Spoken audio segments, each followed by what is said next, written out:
내가 진짜 정내미가 떨어져가지고. 근데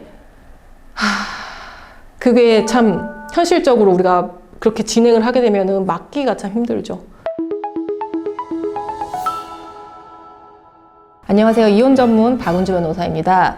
오늘 혹시 PD들이 나한테 뭐 궁금한 거 있으면은 개인적인 질문 말고 파운데이션 몇 호 쓰세요? 어떤 분이 뭐 주셨더라고요. 파운데이션 몇 호 썼는데 메일로 주셨는데 제가 이제 개인적인 화장을 한다고 생각하십니까, 여러분? 다 메이크업 시험 돈 주고 받고 오는 거예요. 선생님한테 물어봐가지고 그걸 쓰고 있습니다. 클리오 킬 커버 컨실러 린젤인가? 린젤인 것 같아요. 궁금한 게 있는데 네네네. 변호사님 담당하신 사건 중에서 네. 정말 최악이었던 상대방이 있으셨나요? 종종 있죠. 우리가 이혼 소송을 제기했고 상대방은 이혼을 거부하는 입장인데 조정을 하면서 나는 최선을 다해서 살았다고 막 이렇게 얘기하는 거예요. 근데 이제 그쪽 상대방 당사자가 변호사님, 제가 왜 최악의 남편입니까? 이렇게 얘기하는 거예요. 근데 그렇게 얘기하는 사람 처음이었거든요. 그렇게 얘기하기 때문에 네가 최악이라고. 그러니까 자기의 잘못을 전혀 인지를 못하는 거잖아요. 그 얘기를 하는 순간 나 진짜로 와, 진짜 최악이다. 이혼 소송 관련돼서 최악의 케이스라고 할 수 있는 거, 상대방이 굉장히 못됐다. 응? 그건 어떤 거냐면 결국에는 이혼 소송에서 미성년 자녀를 받고 협박하거나 수단으로 쓰시는 분들이 있거든요. 최근 2, 3년 사이에 있었던 일 중에서 우리가 이혼 소송의 피고였거든요. 아내분이었고 남편분이 이혼 소송을 제기를 했는데 아내가 10년 동안 남편의 유학 생활을 뒷바라지했어요. 그래서 남편이 드디어 이제 교수가 돼서 한국에 왔습니다. 그래서 이제 지방의 교수를 조금 하다가 아무튼 남편 성향이 원래부터 좋지 않고 무슨 이성을 좋아하고 막 이런 거였어요. 뭐 명확한 건 없었지만 근데 남편이 이제 이혼을 요구를 하는 거예요. 아내분 입장에서는 본인도 이제 결혼 전에는 괜찮은 회사를 다니고 있었고 그렇게 했는데 다 버리고 남편의 내조와 가사 양육을 했는데 이제 와서 팽당한 거죠. 사실은 경력 단절이 당해됐을 뿐만 아니고 이분은 이제 이혼에 동의를 하신대요. 이혼에 동의를 할 건데 10년 동안 공부를 했으면은 두 사람이 형성한 재산이 있을까요, 없을까요? 없어요. 그나마 다행이었던 거는 시댁에서 재산이 있는 편이었어요. 상대방도 특별히 우리의 유책 사유가 없기 때문에 우리가 이혼을 거부하면 안 된다는 걸 알고 있었거든요. 그러니까 어떻게 해요? 돈을 시댁에서 줘야 되겠죠, 일부. 근데 그 금액이 되게 크지 않았어요. 그냥 경기도권에서 최저가의 전세금을 받는 그런 수준으로 해가지고 조정이 왔다 갔다 되고 있었는데 그 과정에서 양육비 있잖아요, 양육비. 양육비는 참 이상해요. 주는 사람 입장에서는 굉장히 큰 돈이고 받는 사람 입장에서는 굉장히 작은 돈이에요. 그래요. 내가 겨우 이 돈 갖고서 애를 어떻게 키우냐 라는 거고 상대방은 급여 중에서 반 이상을 보내는 거고 난 먹고 살 게 없다 뭐 이런 거거든요. 그래서 양육비는요, 여러분 5만 원 싸움을 해요. 5만 원. 55만 원 준다, 60만 원 준다, 그걸로 하루 종일 싸워요.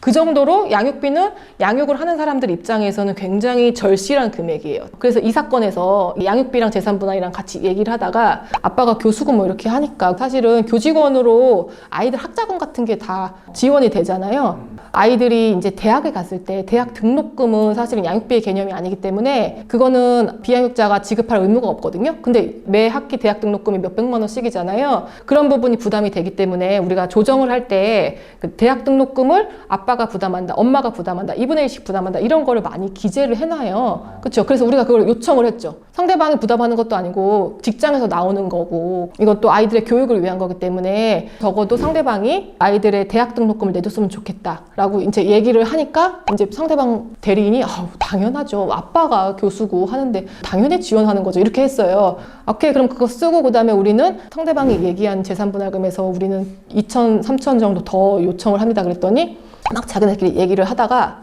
그래요, 오케이, 2천, 3천 더 주는데요. 등록금 없는 걸로. 등록금 못 줍니다. 내가 진짜 정내미가 떨어져가지고.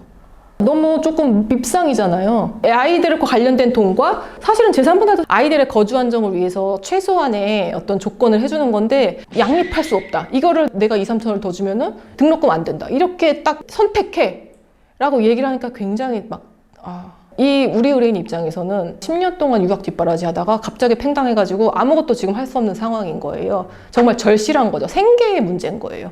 근데 그렇게 얘기를 하는 게 좀 아직도 막 화가 나고 또 하나 이제 사실은 더 최악은 이제 유책 배우자야. 집을 나갔어.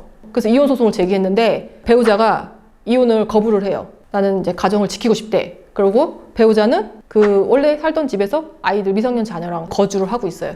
근데 원고 입장에서 이혼을 하고 싶은데 이혼을 안 해준단 말이야. 이혼도 잘 안 될 것 같아. 그러니까 이 사람은 완전 망난이니까 어떻게 해요? 집을 팔아버려요. 집을 팔아버린 경우가 있었어요.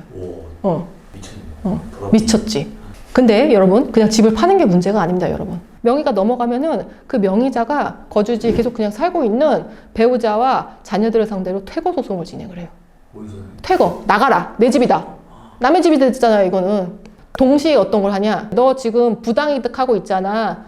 왜 내 집에서 그냥 살고 있어? 월세도 안 내면서? 그러면서 차임을 달라는 월세 소송을 같이 하게 돼요. 이혼에 거부를 하니까 이혼을 동의를 시키려고 전방위로 압박하는 거죠. 진짜 이건 개쓰레기야.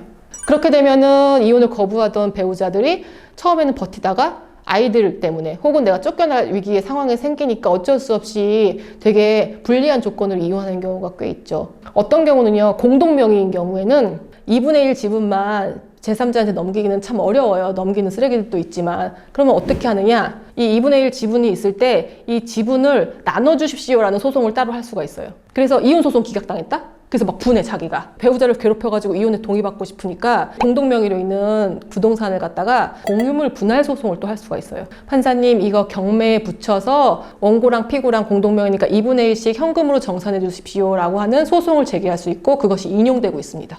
공유물 분할 소송은 공유라는 이유로 무조건 다 인용이 되거든요.